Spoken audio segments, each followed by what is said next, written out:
Let's talk about what nobody tells you about hitting the driver straighter. This is so simple and it's a little counterintuitive. So to kick us off, you having the ball forward in your stance encourages you to do it down and left more. It's not helping you. Yeah, not helping. So if I go and place the ball opposite, say, my big toe or even outside of my lead foot here, which lots of people do, this encourages me to swing left, hit more slice for lots of people, creating wilder drives, pulls and slices, and it just steals distance from you. And I know this sounds mad, just bear with me. Lots of people think ball forwards, well, you're going to hit on the upward part of your arc. So for instance, if you put the ball back, you'd be hitting more on the downward part of your arc and so on and so forth. Now that does apply, there are truths to that. But it doesn't apply to lots of you because of the way you swing your club, in turn your body, certainly around your hip area, that makes it the opposite. It makes it not work, which is why you have to have the ball way forward, and we need to get you to stop doing it. So let me do one here. I'm going to put the ball way forward in my stance. Common problem, people trying to get the ball to launch and get it to go up.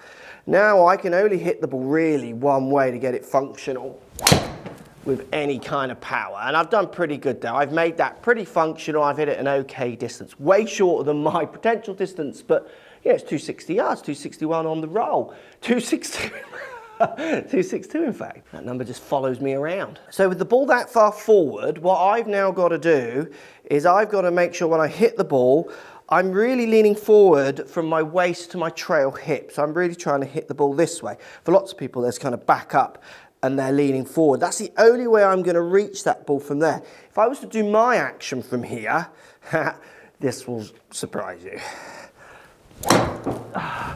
That happens. A clean top. So when I try to hit the ball, I'm actually extending in this area. So my hip, lead leg, trail leg, trail hip, and upper body, they're actually starting to go this way. I'm starting to extend. I'm starting to go this way, if you like, where you're all still this way to get your head around how we're bent. So what happens is this now requires me to have the ball opposite the inside of my lead heel or just inside of it, kind of to the big toe. I can't get much forward of that, otherwise there's going to be a danger of some problems unless I tee it up crazy high. And here's the disclaimer: if you're watching this video and you find yourself teeing it up really low or really high with the driver, it'll be because you're doing a combination of one of these two things to try and balance things out. You can override it with that. If I stand here with the ball way forward of me, I could have it teed up here, look, somewhere up here, and I'd hit it. I'd just have to have it teed up like on a football almost. So what we need you doing is starting to learn to extend in this area, trail hip on that downswing. So downswing, you actually start to bend a bit more into this trail hip and then start to come out. We need that coming out happening way earlier for lots of you, because it doesn't happen until after you've hit the shot, if it happens at all. And then in turn, you can put the ball position in the right place, and then we're going to see straighter, longer drives from you extending into that ball. I mean, that one's carrying past the 262 that the other one went total, because I've got the ball in a position that allows me to make a strong movement. Often you've got the ball in a position that encourages you to make this really weak and slicey action. Let's stop that. This is crazy that nobody's telling you this. So drill number one, I want you to just take your club and put it across your waist. And I've got it in such a way that the head is further back than me here, so my lead hand grip is just on my lead leg. And what I'm going to do as I make a pretend downswing, so I could imagine I've made a backswing where I'm putting this up in the air, this down to the ground, I'm going to try and hit the ball with this head. And to do that, I'm going to have to super extend my hips more than you will even when you hit the shot. Get you almost into your completed follow-through position this way. Think about it. Lots of you are going this way. So you're just turning your hips, keeping this angle the same, not extending it, which is then in turn making you get the club stuck up here, which is why you then have to reach forward and start coming down and way left for it. So great drill to do at home, do it at the range, to try and get that club really in there to hit the ball. Remember, if you want to hit shots from here, you cannot have the ball way forward. You are going to need it just opposite the kind of inside of your lead heel to just inside of that for this to work.